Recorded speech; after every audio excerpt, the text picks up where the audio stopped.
Peace, family. It's your brother, Marc Lamont Hill. Big news coming out in the global community. We've been talking so much since October 7th about Israel and Palestine. We've been talking about not just what happened on October 7th, but also what has happened since October 7th. Since October 7th, we have seen an onslaught of violence against the Palestinian people, particularly in the Gaza Strip. And over the last couple of months, people have said very clearly and very simply that Israel's response, whatever you think of October 7th, Israel's response at this point has become disproportionate. Some people said it after a day. Some people said it after a week. Some people said it after a month. Well, now we are more than 2 months, or almost going on the third month, very close to 3 months of violence in the Gaza Strip, not to mention what's happening in the West Bank and around the world. But specifically in the Gaza Strip, we've seen more than 21,000 Palestinians killed. We've seen hundreds, more than 500 children killed. We've seen 1.7 million Palestinians displaced permanently from their homes. Even if they were to see an end to violence tomorrow, they'd have no home to return to. This is what we have seen. And many people have said this is a genocide. Many people have said this is a genocide. The international community has said this is a genocide in so many forms and fashions. So many nation states have said this is wrong. Unfortunately, many of the major European nations haven't done that. The United States hasn't done that. Some nations have been cowardly. Many politicians have been cowardly. Well, today, one nation stood up and finally spoke out in a very public way. South Africa, of all places, and this is so important, y'all. South Africa has filed a case against Israel at the International Court of Justice. That's right. South Africa has filed a case against Israel in the International Court of Justice. The International Court of Justice, this filing has been done, and the International Court of Justice is receiving this case today for the crime of genocide. Crime of genocide. This is an important number. Excuse me, I said more than 500 kids killed in Gaza. I meant to say 5,500. Forgive me, I just misspoke. You're right. Thank you for that fact check, Lisa Mojica. It is not 500. It is way more than 500. It's 5,500. And that number itself is probably low. We know 41% of children, of people killed in Gaza have been children, but the official number that I saw was 5,500. And that was as of November 22nd. So you're right. It's probably closer to 10,000. But I don't want to quibble over the number because I don't have the exact number in front of me. But we do know that the official percentage is about 41% of people killed in Gaza is 41%, and more than 21,000 have been killed. So just do the math on that. That sounds like somewhere around 9,000, but I'll let y'all figure that out. Today, I want to stay focused on this issue, but thank you for that fact check. We always want to deal with facts right here. Forgive me for that low number. That was me misspeaking. But the charge in the International Court of Justice is genocide. After nearly 3 months of bombardment, Israel is being finally taken up in International Court of Justice for genocide. I'll be very clear for those that are asking. The International Court of Justice is different than the ICC. So the ICJ, the International Court of Justice, is different than the ICC, which is specifically for war crimes. I just want to make that very clear. The International Court of Justice, which is in The Hague, is something that is overseen by the United Nations. Before that, it was overseen by the League of Nations. Back then, it was the Permanent Court of International Justice. But the idea of these things, these mechanisms, also known as the World Court, is to make sure that states follow international law and to resolve disputes when nations are not following international law. And in this case, South Africa has vociferously spoken up and spoken out against the actions in Israel and in Gaza. And specifically, since November, Israel has said that South Africa has been vociferously speaking out against what's happening. But since day one, they have said this is wrong. The United Nations since November said Israel, you must make sure that you are not committing an act of genocide in Gaza, that all precautions must be taken to ensure that an act of genocide is not taking place in Gaza. And yet Israel has continued to kill. Israel has continued to bomb. This is unequivocally, indisputably genocide. And when some of us said that it was genocide, we were called liars. We were told that we were bending the truth, that we were stretching the data, that we were misrepresenting what was happening. They said that it does not qualify legally or morally as a genocide. But as you can see, South Africa, and again, we're going to come back to why it's so important that South Africa is saying this. South Africa has spoken up and said that this is a form of genocide. So, what is genocide? This is also important, because genocide is not in the eye of the beholder. Genocide is not something that we can arbitrarily decide and then debate. A term like ethnic cleansing, for example, is not a legal term. We have a general sense of what ethnic cleansing is, and there are extraordinary accounts of these awful instances of ethnic cleansing. An example, of course, is Ilan Pappé's book on the ethnic cleansing of Palestine. That's an example. But ethnic cleansing doesn't have the legal or analytic precision that genocide does. You see, there is a convention on the prevention and punishment of the crime of genocide. It's also known as the Genocide Convention. It's an international treaty that makes genocide illegal. It makes it a criminal act. It means that every nation that is signed on to the Genocide Convention has to not commit genocide, right? But it also has to ensure that other nations don't engage in genocide. And you have a duty to prevent genocide. This was one of the most important legal mechanisms we've ever had to make genocide a crime and to make the struggle for legal rights a duty of all the signatories. And let me tell you, there's 152 nations that signed up. And while Israel sometimes doesn't sign up for stuff, like the ICC, the International Criminal Court, Israel darn sure signed up for the Convention on the Prevention and Punishment of the Crime of Genocide. Why? Well, because it's the right thing to do, but that don't make countries do it. It was signed on December 9th, 1948. If you know the year, you understand that one of the primary reasons for the Genocide Convention was the aftermath of World War II.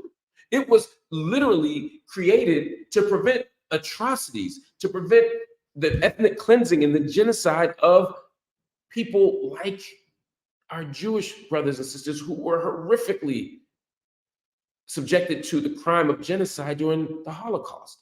And so we don't ever want to repeat the Nazi Holocaust. We don't ever want to repeat the Nazi Holocaust. And so we said, look, we'll make a genocide convention so it's up to everybody to stop genocide. So the question is, well, what's genocide? Well, that again is not up for subjectivity. You can disagree with the definition. You can disagree with the definition, but you can't dispute that there's a concrete definition. Henry Gill again asks, is Israel signed off on Genocide Convention? Yes. Yes. Let's keep going. What is the definition of genocide? Article 2 of the Convention on Genocide defines genocide explicitly and clearly as what? Any of the following acts committed with intent to destroy in whole or in part. In whole or in part. That's important. A national, ethnical, racial, or religious group. So, if somebody tries to destroy in whole or in part a national group, a nationality, a nation. So you don't have to be part of a country. For example, Jewish people are a nation, right? Zionism is a nationalist movement. So if Jews are being harmed in Germany or in Poland or in Russia or in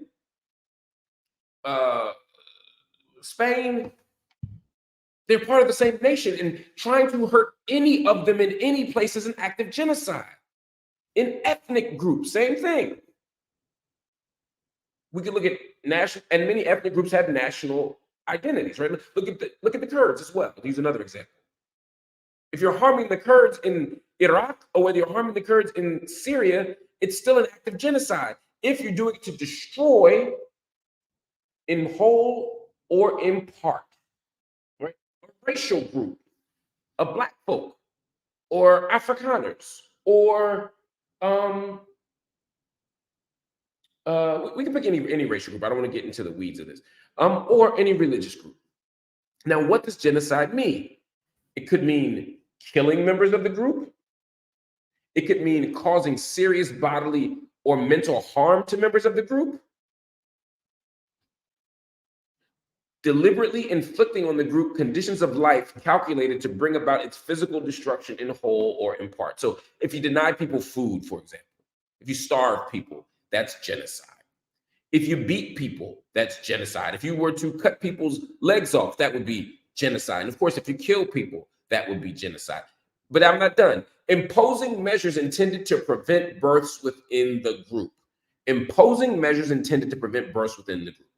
For example, forced sterilization. And then E, forcibly transferring children of the group to another group, which again prevents what? Reproduction.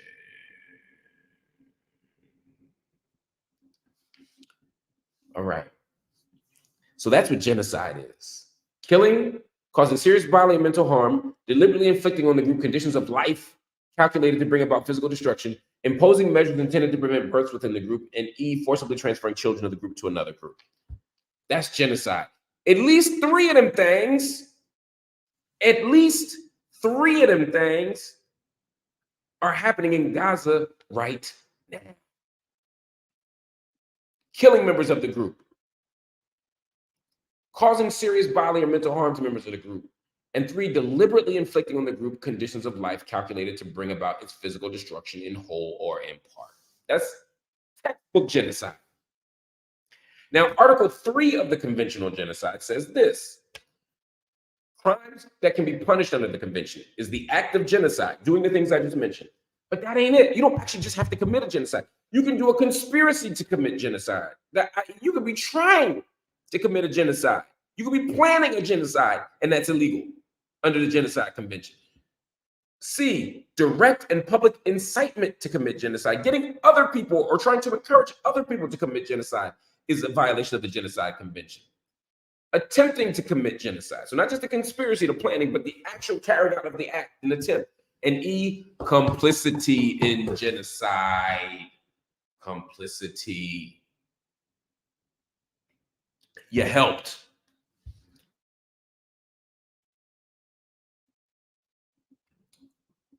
Wow. It's all getting clear now, isn't it? It's all getting clear, isn't it? You see, genocide is being committed in Gaza because right now Palestinians are being killed. They are a national group. Palestinian is a national group. They have a national identity. They have a nation. They have a national ambition. There's no doubt that they're a nation. So they satisfy the conditions for the group. More than 21,000 have been killed. Now, some people say, well, it's war. That's what happens in war. But they've made it very clear. Well, let me take it back. Members of the Israeli government have made it clear.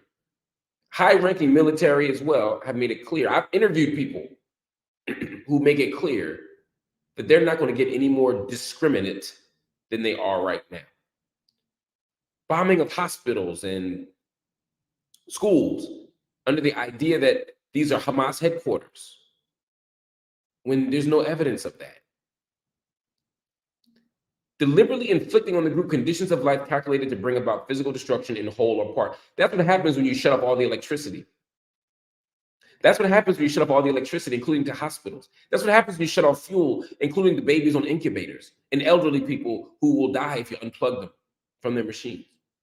That's in whole or in part killing, causing serious bodily harm, and deliberately inflicting conditions of life calculated to bring about physical destruction in whole or in part. There's genocide. There's conspiracy to commit genocide. How many people in the Knesset have to say that they want to bomb Gaza back to the Stone Ages, or bomb them back 3 generations, or turn Gaza into tents? How many people have said that they want to transfer people from Gaza out into the Sinai, into Egypt? These are all conditions of genocide. The genocide ain't that disputable.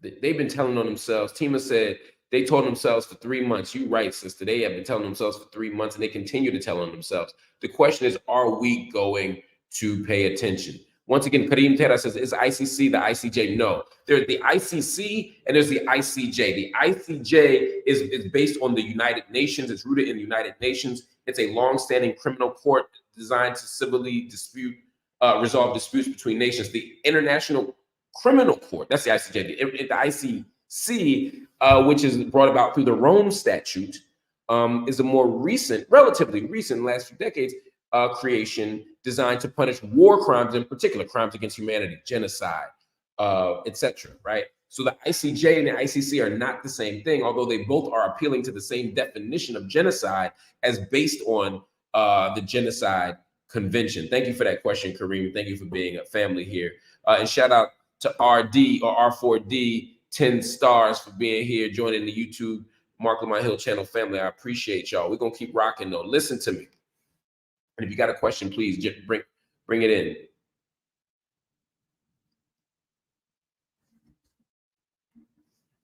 This is stunning, but it's also important symbolically, right? It's stunning at the legal level, right?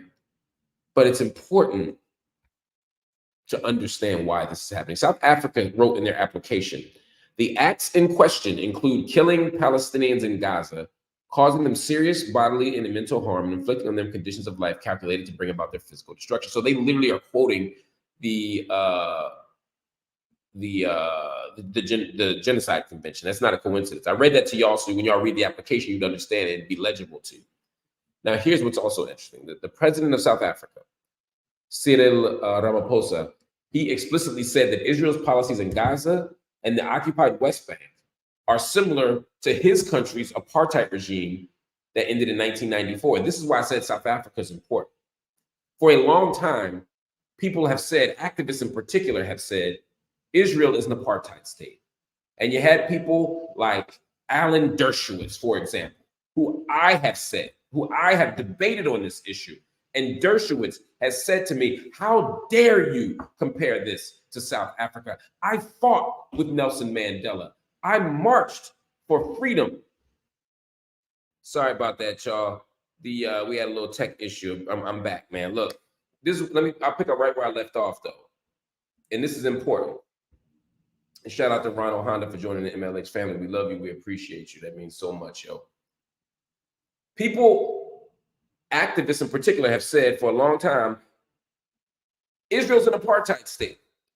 Israel is an apartheid state. That's what people said. I've said it. Other people have said it. In fact, every major human rights organization in the world has damn near said it now, including some inside of Israel, like B'Tselem. But they said, look, Israel is an apartheid state. And Israel said, how dare you call us an apartheid state? How dare you compare us to an apartheid state? And people like Alan Dershowitz, who I have debated, have stood up and said the same thing. How dare you, Marc Lamont Hill, call Israel an apartheid state? I marched with and for Nelson Mandela. I marched to liberate South Africa. How dare you compare what's going on in Israel to what happened in South Africa? And so that became a compelling argument. Now, to be clear, a country does not need to be like South Africa in order to be an apartheid state. The definition of apartheid is not to be like South Africa. The definition of apartheid is to be to have a system of racial hierarchy or religious hierarchy or ethnic hierarchy or national hierarchy, etc. So that's the context. But beyond that, now you got South Africa saying, wait a minute, Israel is like us. We remember this. We were alive for this. That's what Desmond Tutu was saying. That's what Nelson Mandela was saying. But now the country's president right now, Cyril Ramaphosa, is saying, listen, Israel is very reminiscent of our country prior to 1994. It is an apartheid state. So now you got to listen a little differently. So when that country that is already identifying you as an apartheid state is now saying you're also committing acts of genocide, you're also committing acts of genocide. Now what do you do? Now what do you do? Somebody said Israeli occupation of West Bank and Gaza is not comparable to apartheid. I mean, we would disagree. And by we, I mean those of us who made the argument. Israel has not just occupied the West Bank and Gaza. A military occupation is temporary. The Israeli occupation of the West Bank and effectively of Gaza has existed now for 6 decades, almost. That means that it's not a two-state solution per se. It's a one-state reality. And in that one state, people who are Palestinian can't access the same things as those who are not. People who are Jewish have different rights and identities and ID cards and freedom and access than people who are non-Jewish. That is by definition an apartheid state. That is an actual fact. Thank you, Charles, for that shout out. He said you do excellent work, MLH. Keep keeping it real. I appreciate you, brother. We're going to keep telling the truth. We're going to keep fighting. We're going to keep fighting. We're going to keep fighting. So the question was from somebody, well, what now? Israel is specifically saying, and this is important too, that they have a right to respond, to the allegation, and they do. So let me tell you what Israel said in response to the allegation. And I also want y'all to read, I want y'all to actually read what was written at The Hague. And in fact, let me do that, because part of what I read to you, the application basically just quoted the conventions on genocide. They basically said that what Israel is doing is textbook genocide. But they also said something else. They said Israel since the 7th of October, in particular, has failed to prevent genocide. Again, it's not enough to say, you know what, we're not committing genocide. If you see genocide happening, you got to prevent it, especially by your own military.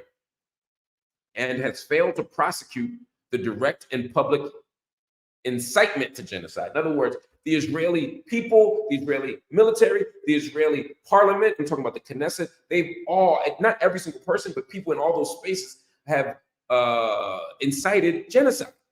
And Israel hasn't responded properly. This is what they're saying. Israel is engaging in, and risks further engaging in genocidal acts against the Palestinian people in Gaza. South Africa seeks to found the court's jurisdiction on Article 36 of the Statute of the Court and on Article 9 of the Genocide Convention, to which both South Africa and Israel are parties. That's also, again, another difference between the ICJ and the ICC. Israel is not party to the ICC. That's the irony of it. For being the only democracy in the Middle East and so modern and so fair, they're not party to the ICC. Palestine is. So Hamas can be prosecuted for war crimes. Israel cannot under the ICC, but the ICJ is something else. The ICJ is something else. So what does Israel say in response? Whew, you're going to be shocked. Israel rejected the accusation. Israel said, we didn't do it. We're not doing it. But they said more than that. They said more than that. Israel said that South Africa's decision to prosecute them, or to take them, to the ICJ is baseless,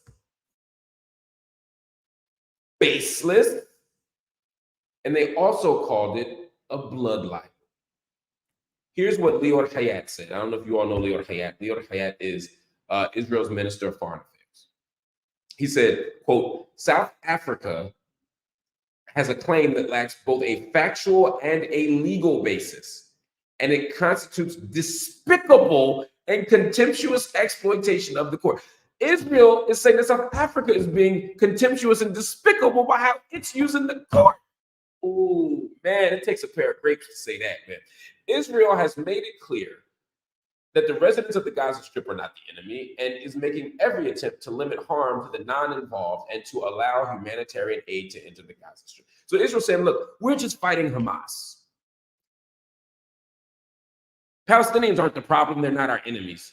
And we're making every effort to limit harm, except you bomb refugee camps, except you bomb hospitals, except you bomb schools, except you bomb masajid, except you bomb churches. What are you talking about, Leo Hayat? And they called it a blood libel.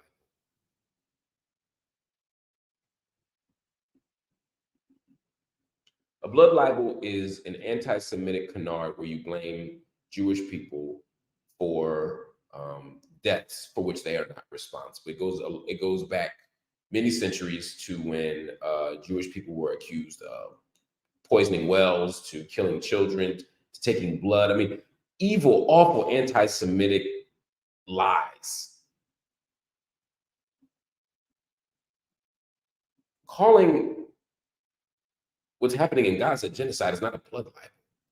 One, no one is arguing that they're against their Jewishness. No one is saying that Israel is doing it because they're Jewish. It's a critique of a nation state, of a government. Governments do things.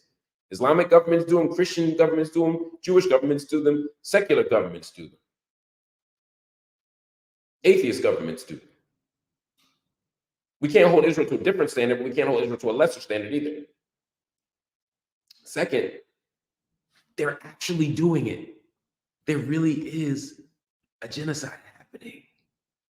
There really is a genocide happening.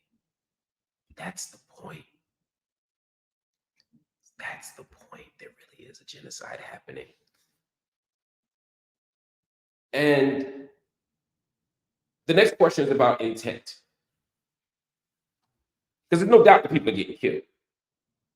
Well,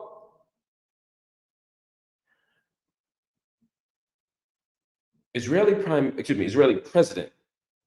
Look, I'm not talking about the prime minister Netanyahu. I'm talking about the president right now, Herzog. He said that there are no innocents. INNOCENTS. There are no innocents in Gaza, meaning everybody in Gaza is a combatant. When you talk like that, that means you can kill everybody indiscriminately because nobody's innocent. When you say a place that is 2.5 million people and at least 1.1, 1.2 million children has nobody who's innocent, nobody who's a non-combatant, come on, y'all. Even Candace Owens said that was crazy.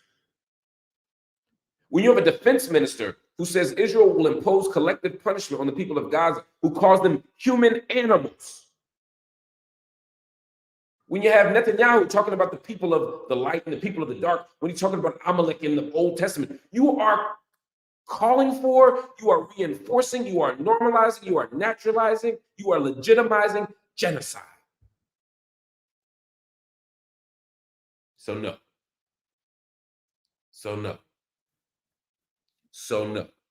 This is not a blood libel, y'all. This is a genocide. Now, there's a question here, a very legitimate question. What happens now? Independent raises a point. Can someone in the U.S. be prosecuted for war crimes for their support of the genocide? The answer is yes. Because complicity is also a crime. And we're not just complicit through silence. We're complicit by giving people money. We're complicit by giving people weapons. We're complicit by supporting this damn thing and saying that it's a righteous war. So yes, the U.S. is complicit. The media is also complicit. Every time you go out there and make people think that there's hospitals that deserve to be bombed and massages that need to be bombed and schools that need to be bombed, every time you do that, you are complicit as a corporate media apparatus. So let's be honest, there's a whole lot of dirty and bloody hands here.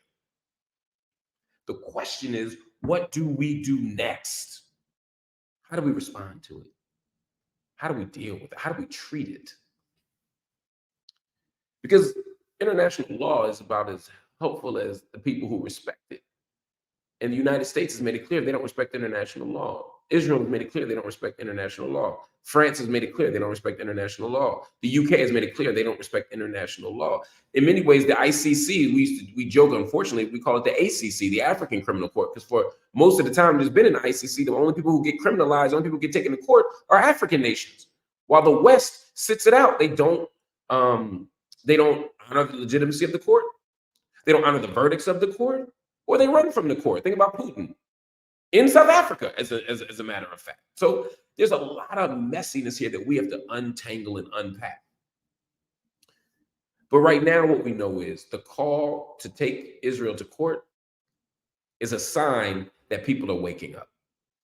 And the fact that South Africa, a country that has such a clear and recent history of apartheid and genocide and racialist violence, the fact that they're saying this is unacceptable even to us lets you know that Israel's on the wrong side of history, even though that was clear just based on the body counts, just based on the reports on the ground, just based on the human rights reports, just based on the journalistic accounts, just based on what the people are saying.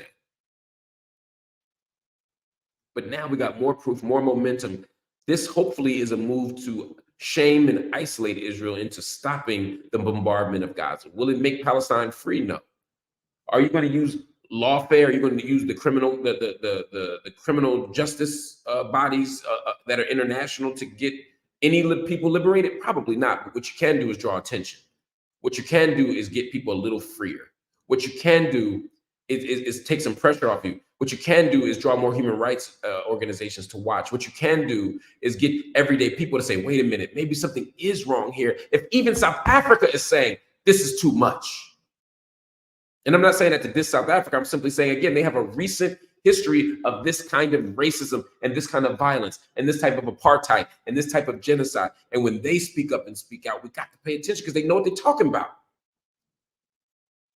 So let's keep the pressure on. Let's keep the attention on. Let's hope that other nations follow suit in filing criminal action, not just against Israel, but against every single nation, including this one, that enables it.